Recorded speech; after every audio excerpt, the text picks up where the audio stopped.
এ কি? এটা তো কোনো সাপের গর্ত নয়, মনে হচ্ছে শক্ত কিছু। মাটির নিচে পুঁতে রাখা কাচের বোতল এত ভারী কেন? আর বোতলের মুখটা এমন অদ্ভুত ভাবে মন দিয়ে আটকানো কেন? ভিতরে কালো ধোঁয়ার মতো কি যেন ঘুরছে। দয়ালু মানুষ, আমাকে বের করো। আমাকে এই দমবন্ধ অবস্থা থেকে মুক্তি দাও। কে? কে কথা বলে? এখানে তো কেউ নেই। আমি কি মনের ভুল শুনছি, নাকি পাগল হয়ে গেলাম? না, তুমি পাগল হওনি। আমি এই বোতলের ভেতরে। আমি এক অভিশপ্ত সত্তা। এক জাদুকর আমাকে ধোঁকা দিয়ে আজ 300 বছর ধরে এই ছোট্ট বোতলে আটকে রেখেছে। তুমি যদি বোতলের চিপিটা খুলে দাও, আমি কথা দিচ্ছি তোমার কোনো ক্ষতি করব না, বরং তোমার সব কষ্ট দূর করে দেব। আমি তো এমনিতেই মরতে এসেছি। ভূতের হাতে মরি আর বিষে মরি, একই কথা। বোতলের ভিতর কারো আটকে থাকাটা খুব কষ্টের, আমার নিজের জীবনের মতো। ঠিক আছে, আমি খুলছি।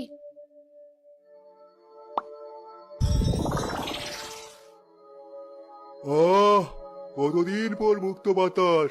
হা হা হা হা, স্বাধীনতা।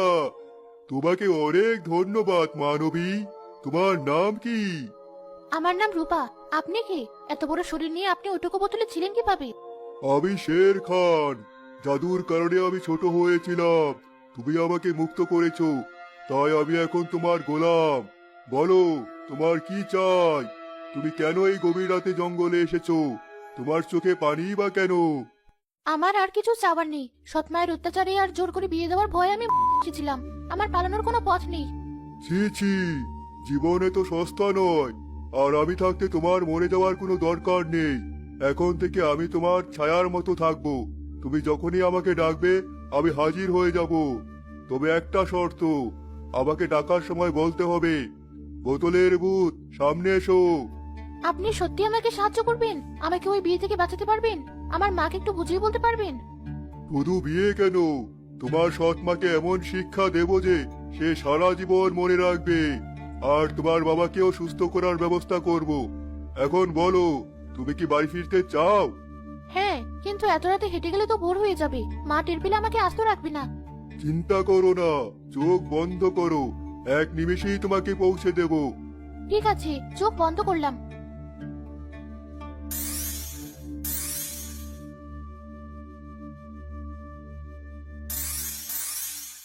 বাদল ভাই, ও বাদল ভাই। কি হয়েছে শিকদার ভাই? সাত সকালে এমন চিৎকার করছেন কেন? টাকা পয়সা সব ঠিক আছে তো? আজই তো কাবিন হওয়ার কথা। কাবিন আর হবে না ভাবি, সব শেষ। চৌধুরী সাহেবের ছেলেটা কাল রাতে হঠাৎ করে মারা গেছে। ডাক্তাররা অনেক চেষ্টা করে বাঁচাতে পারেনি। কি বলছেন এসব? বিয়ে ভেঙে গেল মানে? তাহলে আমার ওই 5 লাখ টাকার কি হবে? আমরা তো সব আয়োজন করে ফেলেছি। আমার তো সব ক্ষতি হয়ে গেল। একটা জলজন্ত মানুষ মরে গেল, আর আপনি আছেন টাকার চিন্তায়। আজব মানুষ তো আপনি। আমি চললাম, ওই বাড়িতে অনেক ঝামেলা। তুই তুই নিশ্চয়ই কোনো অলক্ষণে কাজ করেছিস। তোর কারণেই আমার হাত থেকে টাকাগুলো ফসকে গেল। তুই নিশ্চয়ই মনে মনে বদদোয়া দিয়েছিস। দাঁড়া, আজ তোকে আমি এমন কাজ দেবো যে হাড়গোড় সব ভেঙে যাবে। বিয়ে হয়নি তো কি হয়েছে? বসে বসে তোকে আমি রাজভোগ খাওয়াবো না। বানু, থামো। কপালে যা ছিল তাই হয়েছে, রূপার কোনো দোষ নেই। তুমি চুপ করো, আমি বলছি ওর দোষ। এখন আমার মেজাজ খুব খারাপ। রূপা, ওই পুকুরঘাটে গ্রামের 10 বারের কাপড় জমে আছে। আমি ধোলাইয়ের কাজ নিয়েছি টাকার জন্য। আজ দুপুরের মধ্যে সব কাপড় ধুয়ে শুকিয়ে ইস্ত্রি করে ঘরে তুলবি, না হলে আজ তোর রক্ষা নেই। মা, এতগুলো কাপড় ধুতে তো 2 দিন লাগবে। আমি একা পারবো না, আমার শরীর খুব দুর্বল। কোনো কথা শুনবো না। এখন বেলা 10টা বাজে, দুপুর 1টার মধ্যে কাজ শেষ চাই। আর হ্যাঁ, সাবান কম খরচ করবি, যা এখনই। এত কাপড় আমি একা কিভাবে ধুবো? হাত তো ব্যথায় অবশ হয়ে যাবে। পেটে একদানা ভাত নেই। শেরখান কি আমার কথা শুনতে পাচ্ছে? বোতলের ভূত, সামনে এসো। আমি হাজির, বলো কি করতে হবে। শেরখান, মা আমাকে শাস্তি দিয়েছে। এই পাহাড় সমান কাপড় আমাকে এখনই ধুতে হবে। তুমি কি সাহায্য করতে পারবে? হা হা হা হা, এ তো আমার জন্য বাঁ হাতের খেলা। তুমি ওই গাছের ছায়ায় বসে বিশ্রাম নাও, তোমার চোখে ঘুম। তুমি একটু ঘুমিয়ে নাও। কিন্তু কেউ যদি দেখে ফেলে, মা যদি চলে আসে? কেউ কিচ্ছু দেখবে না, আমি অদৃশ্য হয়ে কাজ করব।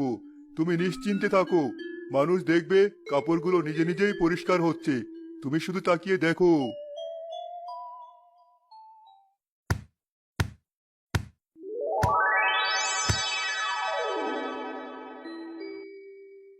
উঠো রূপা, সব কাপড় ধোয়া শেষ, শুকানোও শেষ, এমনকি ভাঁজ করেও রেখেছি। এ তো অবিশ্বাস্য। এত কম সময়ে এত কাজ!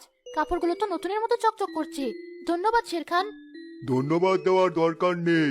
এখন বাড়ি যাও, তোমার মায়ের চোখ কপালে ওঠার ব্যবস্থা করেছি। কি রে, এত তাড়াতাড়ি ফিরে এলি যে? কাজ না করে চলে এসেছিস? আজ তোকে আমি জ্যান্ত কাপড় দেবো। না মা, সব কাপড় ধোয়া হয়ে গেছে, শুকিয়ে ভাঁজ করেও এনেছি। এই দেখো। কি, এত তাড়াতাড়ি সব কাপড় ধুয়ে আনলি কি করে? দেখি তো।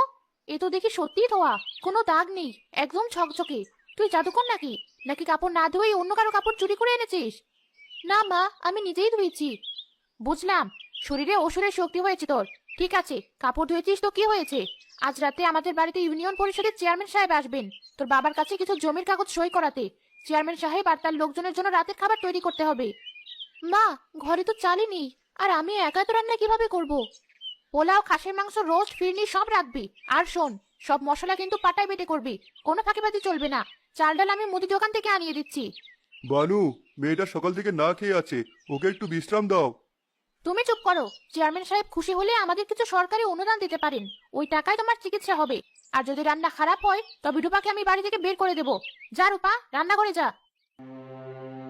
এত পদের রান্না, আর সব মশলা নাকি হাতে বাটতে হবে।